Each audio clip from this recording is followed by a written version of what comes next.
шоколад, он вообще требует очень такой сконцентрированности, и отвлекаться во время работы с ним нельзя. Очень легко перегреть шоколад, и после этого он уже не будет такой консистенции, чтобы потом после стабилизации он был как бы тверденьким, красивеньким и имел четкую форму.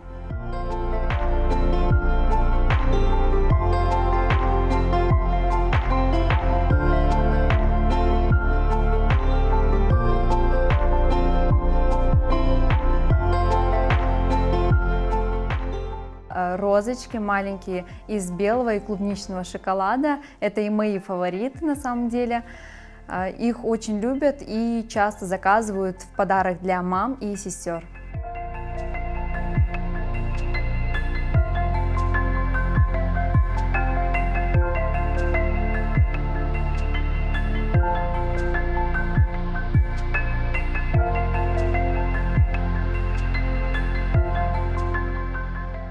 Меня вдохновляют в первую очередь работа моих коллег-шоколадье и поддержка моих друзей и близких.